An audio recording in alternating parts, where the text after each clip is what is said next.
नमस्कार, मैं हूं हरिशंकर व्यास। सेंट्रल हॉल में आपका स्वागत है। भारत के देसी वित्तीय दिग्गज हो या वैश्विक धमक दमक वाले अर्थशास्त्री, कारोबारी और निवेशक, सभी इस समय सस्पेंस में है, इसलिए कि डॉक्टर सुब्रमण्यम स्वामी ने हंगामा किया हुआ है। सवाल है, पहले रघुराम राजन और फिर अरविंद सुब्रमण्यम के खिलाफ यदि डॉक्टर स्वामी ने हल्ला किया है तो ये उनका निज एजेंडा है या मोदी सरकार में कोई नया आर्थिक ताना बाना बन रहा है। डॉक्टर स्वामी ने रघुराम राजन के खिलाफ जब मुहिम छेड़ी थी तो किसी को भरोसा नहीं था कि राजन रिजर्व बैंक छोड़कर जा सकते हैं, पर रघुराम राजन ने खुद तौबा की। इसका अर्थ है कि प्रधानमंत्री मोदी या वित्त मंत्री अरुण जेटली ने उन्हें रोकने की कोशिश नहीं की। रघुराम राजन में ऐसा कुछ नहीं देखा जिससे उन्हें रोका जाता। यह अपने आप में बड़ी बात है। रघुराम राजन सफल, खुददार और संस्था की धमक बनवाने वाले गवर्नर माने गए हैं। सो यदि सरकार ने उनसे ज्यादा नामी धमकदार गवर्नर नहीं बनाया तो यह धारणा पुख्ता होगी कि मोदी सरकार को बोने चाहिए, न कि बड़े और धमकदार लोग।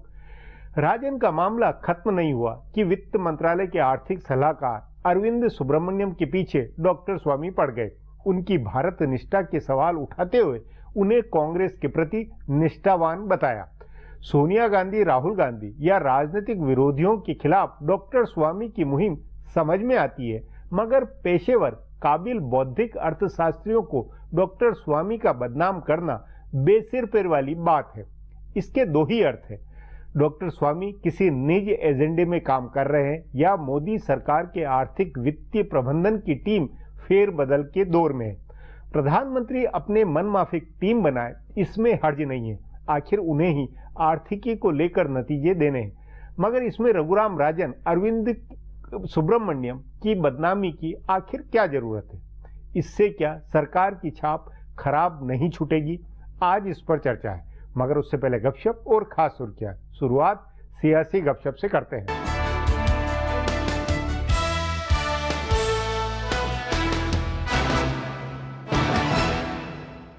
कांग्रेस उपाध्यक्ष राहुल गांधी की टीम के सभी नेता इन दिनों हैरान परेशान हैं। उन्हें समझ में नहीं आ रहा है कि अखिल भारतीय कांग्रेस कमेटी में कब बदलाव होगा और उन्हें क्या जिम्मेदारी मिलेगी। कांग्रेस में एक के बाद एक पुराने नेताओं को एडजस्ट किया जा रहा है। ऐसे में नए नेताओं के लिए कोई अहम जिम्मेदारी नहीं बचती है। राहुल अगर अध्यक्ष बनते हैं तो अपने 3 करीबी नेताओं में से किसी एक को अपना राजनीतिक सचिव नियुक्त करेंगे। कांग्रेस मीडिया विभाग के प्रमुख रणदीप सुरजेवाला, पूर्व IAS अधिकारी के राजू और पूर्व केंद्रीय मंत्री भंवर जितेंद्र सिंह इस पद के दावेदार हैं। इसी तरह कांग्रेस की मीडिया विभाग पर अजय माकन से लेकर जयराम रमेश तक की नजर है। ऐसे में राहुल के लिए इन 5 नेताओं को एडजस्ट करना आसान नहीं होगा। सवाल है कि क्या इनमें से 3 नेताओं को महासचिव बनाया जा सकता है? अभी 10 महासचिव काम कर रहे हैं। इनमें से कमलनाथ हाल ही में महासचिव बने हैं और मधुसूदन मिस्त्री का प्रभार पिछले दिनों बदला है। गुरुदास कामत बड़े मान मनोहार के साथ इस्तीफा वापस लेकर पार्टी में लौटे हैं। सो ये तीनों महासचिव बने रहेंगे। इनके अलावा दिग्विजय सिंह, CP जोशी और अंबिका सोनी के भी महासचिव रहने की संभावना है। कुल मिलाकर BK हरिप्रसाद, मोहन प्रकाश, जनार्दन द्विवेदी और मुकुल वासनिक पर खतरा दिख रहा है। लेकिन राहुल के करीबियों की संख्या बहुत ज्यादा है। राजू, सुरजेवाला, भंवर जितेंद्र सिंह, माकन और रमेश के अलावा ज्योतिरादित्य सिंधिया, मिलिंद देवड़ा, मीनाक्षी नटराजन, राजीव सातव, रंजीता रंजन जैसे करीब 1 दर्जन नेता संगठन में लिए जाने की उम्मीद में हैं। कांग्रेस के वरिष्ठ नेता गुलाम नबी आजाद को पिछले दिनों पार्टी का महासचिव नियुक्त किया गया और उत्तर प्रदेश का प्रभारी बनाया गया। लेकिन अखिल भारतीय कांग्रेस कमेटी की वेबसाइट पर महासचिवों की सूची में उनका नाम नहीं है। उनके साथ ही महासचिव बनाए गए कमलनाथ की फोटो महासचिवों की सूची में शामिल हो गई है, लेकिन आजाद की फोटो वहां नहीं लगी है। कांग्रेस मीडिया विभाग के प्रभारी रणदीप सुरजेवाला भी महासचिव नहीं है, लेकिन उनकी फोटो महासचिवों के साथ लगी है। तभी सवाल है कि आजाद की फोटो क्यों नहीं लगी है, जबकि वे देश के सबसे बड़े प्रदेश के प्रभारी हैं। यह कोई तकनीकी गड़बड़ी नहीं है। बताया जा रहा है कि एक व्यक्ति एक पद के सिद्धांत से उनको बचाने के लिए ऐसा किया गया है। वे राज्यसभा में पार्टी के नेता हैं और इस नाते नेता प्रतिपक्ष हैं। कांग्रेस सूत्रों के मुताबिक वे यह पद नहीं छोड़ना चाहते हैं, इसलिए महासचिवों के साथ उनकी फोटो नहीं लगाई गई है। बताया जा रहा है कि वे अस्थायी तौर पर ही उत्तर प्रदेश के प्रभारी महासचिव की जिम्मेदारी निभाएंगे। अगले साल के शुरू में होने वाले चुनाव के बाद वे महासचिव नहीं रहेंगे। चुनाव के बाद उनकी जगह किसी और को महासचिव बना दिया जाएगा और वे राज्यसभा में नेता प्रतिपक्ष बने रहेंगे। तभी यह सवाल भी उठा है कि महासचिवों की सूची में नया मुस्लिम चेहरा कौन होगा। इकलौते मुस्लिम महासचिव डॉक्टर शकील अहमद थे, जिनको हटा दिया गया है। कांग्रेस संगठन में जल्दी ही फेरबदल होने वाली है। जानकार सूत्रों का कहना है कि राहुल गांधी ने अपनी पुरानी सूची को खारिज कर दिया है। 6 महीने पहले राहुल की टीम ने संगठन की रूपरेखा तैयार की थी। उनके मुताबिक पार्टी के आधे से ज्यादा महासचिव हटाए जाने वाले थे और उनकी जगह युवा नेताओं को जिम्मेदारी मिलने वाली थी, लेकिन अब ऐसा नहीं होगा। पुराने महासचिवों में से आधे से ज्यादा बने रहेंगे। कांग्रेस संगठन में 2 सबसे अहम जिम्मेदारी बदले जाने की चर्चा है। राहुल के करीबी मिलिंद देवड़ा पार्टी कोषाध्यक्ष के दावेदार बताए जा रहे हैं, तो अजय माकन और जयराम रमेश मीडिया विभाग का प्रभार लेना चाहते हैं। संगठन महासचिव के तौर पर जनार्दन द्विवेदी काम कर रहे हैं, लेकिन पिछले दिनों मधुसूदन मिस्त्री को कांग्रेस के चुनाव प्राधिकरण का जिम्मा मिलने के बाद कहा जा रहा है कि उनको संगठन का भी प्रभारी बनाया जा सकता है। कांग्रेस के जानकार सूत्रों के मुताबिक राहुल गांधी की युवा टीम में से 2 या 3 महासचिव बनाए जा सकते हैं। इसके अलावा बड़ा बदलाव सचिवों की सूची में होगा। अभी पार्टी के 38 सचिव हैं, जिनमें से आधे से ज्यादा पूरी तरह निष्क्रिय रहते हैं। इसलिए या तो इनकी संख्या कम की जा सकती है या इन्हें हटाकर नए सचिव बनाए जा सकते हैं। राहुल के कुछ करीबी नेताओं को राज्यों में अध्यक्ष बनाकर भी भेजा जा सकता है। अब आज की सुर्खियां ये लीक से कुछ हटकर है और इनसे देश की दशा दिशा को बूझ सकेंगे।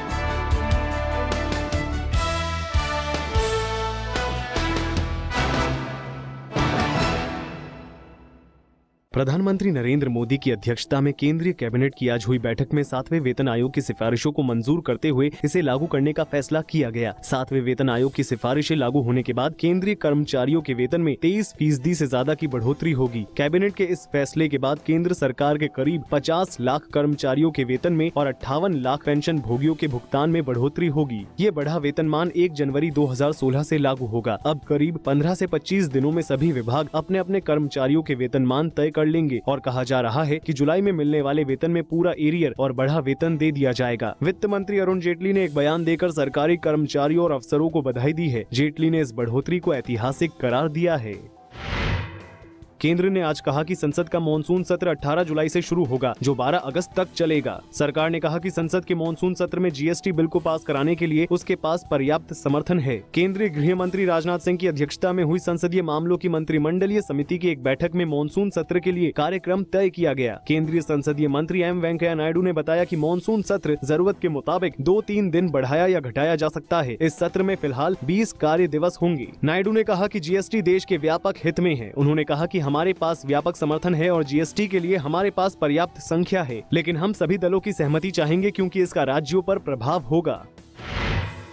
भारतीय जनता पार्टी को अपने बयानों से असहज करने वाले पार्टी के राज्यसभा सांसद सुब्रमण्यम स्वामी ने प्रधानमंत्री नरेंद्र मोदी पर निशाना साधते हुए आज कहा कि वो पब्लिसिटी के पीछे नहीं भागते, बल्कि पब्लिसिटी उनके पीछे भागती है। गौरतलब है कि प्रधानमंत्री नरेंद्र मोदी ने पिछले दिनों अपने एक इंटरव्यू में स्वामी का बिना नाम लिए बगैर खरी खरी सुनाई थी। प्रधानमंत्री मोदी ने कहा था कि अगर कोई पब्लिसिटी के लिए बयान दे रहा है तो ये गलत है। स्वामी ने आज ट्वीट करके प्रधानमंत्री मोदी पर पलटवार किया। स्वामी ने कहा कि वो पब्लिसिटी के पीछे नहीं भागते, बल्कि पब्लिसिटी उनके पीछे भागती है। सुब्रमण्यम स्वामी ने आज सुबह ट्वीट करके ये भी कहा कि एक नई समस्या, जब पब्लिसिटी को लगातार किसी राजनेता की जरूरत होती है। 30 ओबी वैन मेरे घर के बाहर हैं। चैनलों और मीडिया हाउस से 200 से अधिक मिस्ड कॉल हैं। आम आदमी पार्टी के राष्ट्रीय संयोजक व दिल्ली के मुख्यमंत्री अरविंद केजरीवाल ने राजनीति पार्टियों पर जमकर निशाना साधा है। गोवा विधानसभा चुनाव की तैयारी को लेकर गोवा डायलॉग्स के तौर पर आपने आज पणजी में दूसरी बैठक की। अरविंद केजरीवाल ने कहा है कि गोवा में सेक्स टूरिज्म, ड्रग्स और वेश्यावृत्ति को राजनीतिक संरक्षण प्राप्त है और इसके कारण इस राज्य की छवि खराब हो रही है। केजरीवाल ने पणजी में छोटे होटल वालों और पर्यटन इंडस्ट्री के लोगों से बातचीत के दौरान कहा कि गोवा का पर्यटक सेक्स के आरोपों, ड्रग्स और वेश्यावृत्ति जैसे कारणों से बदनाम हो रहा है। इसे रोका इसलिए नहीं जा रहा क्योंकि राजनीतिक पार्टियां ऐसी बातों को संरक्षण दे रही हैं। गौरतलब है कि अगले साल गोवा में विधानसभा चुनाव होने वाले हैं। फिलहाल अब एक ब्रेक है, फिर खुलासा होगा।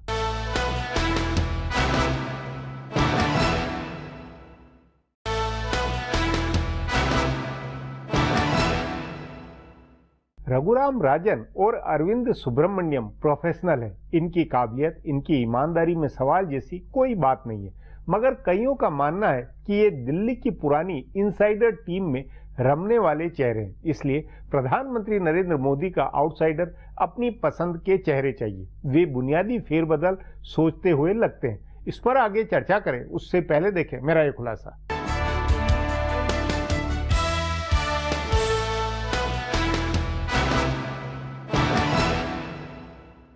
भाजपा के नेता और राज्यसभा में मनोनीत सांसद सुब्रमण्यम स्वामी का एजेंडा किसी को समझ में नहीं आ रहा है। जब तक वे सोनिया और राहुल गांधी को निशाना बना रहे थे या अरविंद केजरीवाल पर हमले कर रहे थे, तब तक समझ में आ रहा था कि वे भाजपा के एजेंडे को आगे बढ़ा रहे हैं। लेकिन जब उन्होंने वित्त मंत्री अरुण जेटली और उनकी पेशेवर अर्थशास्त्रियों की टीम के खिलाफ मोर्चा खोला तो सब हैरान रह गए। वैसे राज्यसभा में पिछले सत्र में एक चर्चा के दौरान कांग्रेस के नेताओं ने भाजपा को चेतावनी दी थी कि स्वामी की बंदूक कभी भी किसी भी तरफ घूम सकती है। सो जब स्वामी की बंदूक भाजपा के ही नेताओं और सरकार के वरिष्ठ नौकरशाहों की ओर घूमी तो किसी को समझ नहीं आया कि वे क्या चाहते हैं। यह भी कहा गया कि यह सरकार और पार्टी के अंदर की राजनीति है, जिसकी वजह से स्वामी ने हमले शुरू किए। लेकिन सोमवार को प्रधानमंत्री नरेंद्र मोदी ने सारी चीजें साफ कर दी। उन्होंने अपने इंटरव्यू में स्वामी का नाम लिए बिना उनको खूब खरी खरी सुनाई, अपने को व्यवस्था से ऊपर नहीं समझने की नसीहत दी। उन्होंने लगे हाथ यह भी कहा कि भारतीय रिजर्व बैंक के गवर्नर रघुराम राजन की देशभक्ति किसी से कम नहीं है। प्रधानमंत्री ने जब यह बयान दिया उस समय तक स्वामी का एजेंडा पूरा हो चुका था। राजन ने दूसरा कार्यकाल लेने से इनकार कर दिया था। तभी यह सवाल उठा है कि क्या प्रधानमंत्री मोदी ने राजन का बचाव करने में जानबूझकर देरी की। रघुराम राजन के पिता आर गोविंद राजन और उनकी मां मिथाली दोनों ने कहा है कि अगर सरकार पहले दखल देती तो राजन शायद दूसरे कार्यकाल के लिए तैयार हो जाते। तभी ये कहा जा रहा है कि प्रधानमंत्री मोदी राजन के विरोधी नहीं थे, पर उनको कार्यकाल पूरा होने के बाद बनाए रखने के पक्ष में भी नहीं थे।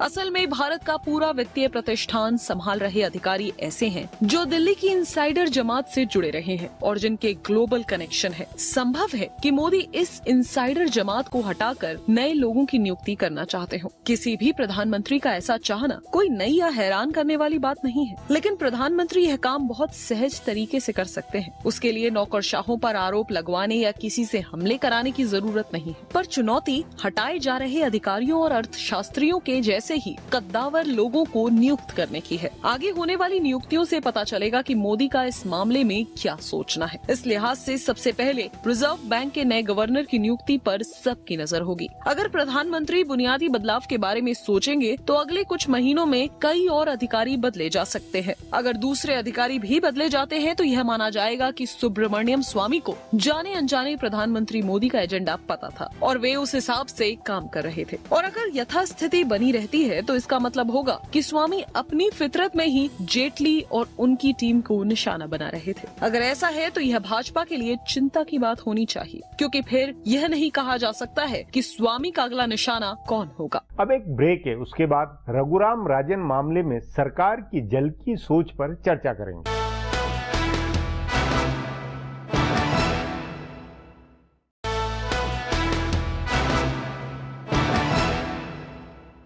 डॉक्टर मनमोहन सिंह ने अर्थशास्त्री प्रधानमंत्री होते हुए भी रघुराम राजन की जरूरत समझी, उन्हें रिजर्व बैंक के गवर्नर के पद पर बैठाया। इसका अर्थ है कि देश के वित्तीय आर्थिक प्रबंधन में बौने लोगों से काम नहीं चल सकता।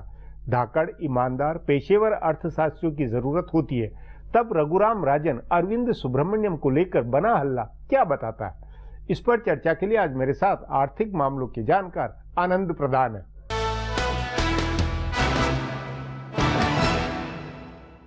आनंद जी, पहले कभी आर्थिक गतिविधियों में, देश की आर्थिक दशा दिशा में ये चर्चा नहीं हुई कि रिजर्व बैंक के गवर्नर कौन रहता है, कौन नहीं रहे, या आर्थिक सलाहकार है उनको रखा जाए न रखा जाए?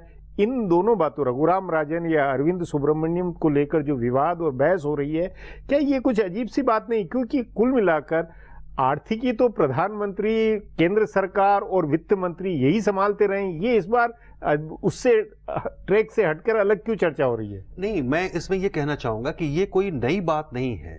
ये 91 के इकोनॉमिक रिफॉर्म्स के बाद से आर्थिक नीतियों के निर्माण में कौन व्यक्ति है और उसकी पहचान क्या है आर्थिकी के मामले में, सोच के मामले में, ये एक बहुत महत्वपूर्ण हो गया। आपको ध्यान होगा कि पहली बार जब मनमोहन सिंह को बनाया गया वित्त मंत्री बनाया गया, कोई राजनेता नहीं थे, नहीं तो वही बिल्कुल एक तरह से टेक्नोक्रेट को लाकर के वित्त मंत्री बनाया गया। और भारत जिस तरह के आर्थिक संकट में था, IMF के साथ कंडीशनलिटीज के रूप में यह माना जाता है कि IMF ने एक कहा कि अगर आपको ये पैसा चाहिए तो आपको एक ऐसे व्यक्ति को रखना पड़ेगा इकोनॉमिक पॉलिसी फॉर्मुलेशन में जो हमारे हिसाब से जो कंडीशनलिटीज है उनको फॉलो करे।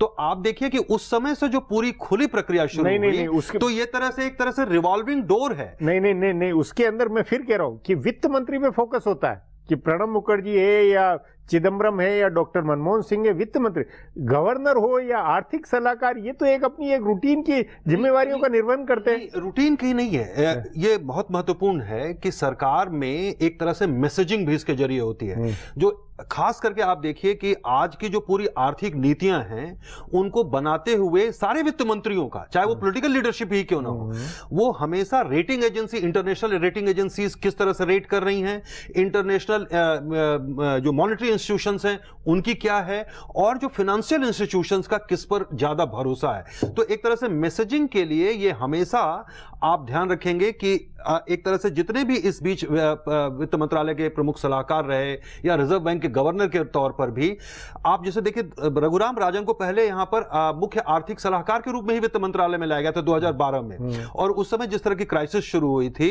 तो एक तरह से यह माना गया था कि IMF और वर्ल्ड बैंक के एक व्यक्ति को ला करके जो वहां काम कर चुके थे, तो एक तरह से मैसेज आप दे रहे हैं इंटरनेशनल कम्युनिटी को कि यहां पर जो इकोनॉमिक पॉलिसीज हैं वो पॉलिटिक्स से नहीं बल्कि जो टेक्नोक्रेट्स हैं जो इकोनॉमिक पॉलिसीज में केवल विश्वास करते हैं। जैसे देखिए पूरे जो लिबरलाइजेशन की पॉलिसी है उसका जो कोर है वो तो यही है ना कि इकोनॉमिक्स को और पॉलिटिक्स को अलग करो, इकोनॉमिक्स को एक इंडिपेंडेंस दो, पॉलिटिक्स से वो डिसाइड नहीं होना चाहिए, पॉलिटिक्स को किनारे करो।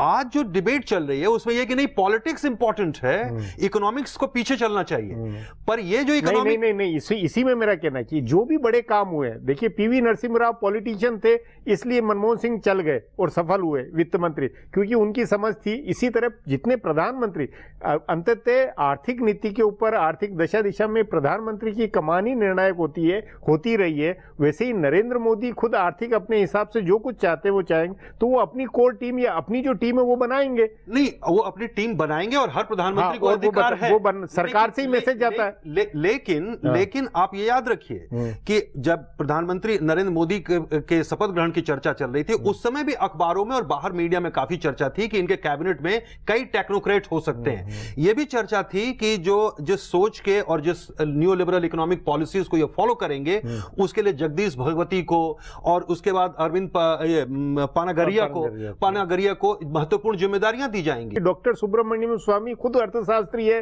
खुद जाने पीछे दुनिया देखी हुई है पूरी, उनको वो इसको फिर पॉलिटिक्स के अंदर में नहीं ले रहे, वो तो आर्थिक हिसाब से लेने चाहिए। नहीं, मुझे लगता है उसमें पॉलिटिक्स वो ज्यादा कह रहे हैं क्योंकि इकोनॉमिक पॉलिसीज में उनका कोई विरोध नहीं है। आप जैसे देखिए ये तो सुर, इस तरह के जो सुर थे जो जिस स्टैंड से वो बात कह रहे हैं, ये सुर पिछले एनडीए सरकार के समय में भी थी, स्वदेशी जागरण मंच की तरह के, तो वो सुर आज भी है। खास करके माना जाता है कि सरकार के अंदर एक हिस्सा खास करके आरएसएस इसको लेकर के बहुत ज्यादा असहज है कि जिस तरह से हम खुला एक तरह से इकोनॉमिक पॉलिसी चल रही है, लिबरलाइजेशन जितने बड़े पैमाने पर जितनी तेजी से हो रहा है। तो लेकिन अब सवाल यह है कि 1991 से जो प्रक्रिया शुरू हुई और ये 25वां साल है संयोग से, तो इस रजत जयंती वर्ष में यह बात तो पूरी तरह से एस्टैब्लिश हो चुकी है कि एक रिवॉल्विंग डोर है। कौशिक बसु यहां इकोनॉमिक एडवाइजर रहते हैं, यहां से जब छटते हैं तो विश्व बैंक में जाकर के चीफ इकोनॉमिक एडवाइजर उसके हो जाते हैं। आज यहां से रघुराम राजन जाएंगे, वहां IMF में और वर्ल्ड बैंक में किसी संस्था में बैठ जाएंगे। तो ये तो एक प्रोसेस चल रही है जिसके जरिए एक तरह से इकोनॉमिक पॉलिसी मेकिंग में खास करके इस तरह के इंस्टीट्यूशन का, रेटिंग एजेंसी का, FIIs का जिसका विश्वास है, क्योंकि आपकी पूरी इकोनॉमी में और उसके सेंटिमेंट को क्रिएट करने में लेकिन फिर इन लोगों का एक बहुत बड़ा रोल है। देखिए जब रुपया बहुत तेजी से गिर रहा था तब उस समय रघुराम राजन को लाया गया रिजर्व बैंक में, तो उससे एक स्टेबिलिटी आई थी, इसमें कोई दो राय नहीं है। तो व्यक्तियों का महत्व है, लेकिन मेरा कहना है कि रघुराम राजन रहें या आए जाएं, जो इकोनॉमिक पॉलिसी है वो मुख्य है, फंडामेंटल्स मुख्य है, वो उसमें कोई चेंज, वो कंटिन्यूटी उसमें कोई चेंज नहीं है। 25 साल में चाहे जिस पार्टी की भी सरकार हो, यहां तक कि नेशनल फ्रंट या यूनाइटेड फ्रंट की भी सरकार, उसमें भी आप याद रखिए चिदम्बरम थे और ड्रीम बजट उसमें लाया गया था, तो वो सारी कंटिन्यूटी है और इसलिए इसको लेकर के मुझे लगता है कि ये व्यक्तियों का झगड़ा ज्यादा बन गया है। जी आनंद जी, बातचीत को यहीं समाप्त करेंगे। प्रोग्राम में आने के लिए बहुत बहुत धन्यवाद। हमारा प्रोग्राम अब यहीं खत्म होता है। आग्रह है प्रोग्राम पर अपनी राय hsvyas@nayaindia.com पर ईमेल करके बताएं या hsvyas@Twitter और Facebook/नया इंडिया न्यूज़पेपर पर जाहिर करें। अब कल फिर मिलेंगे इसी चैनल पर इसी समय।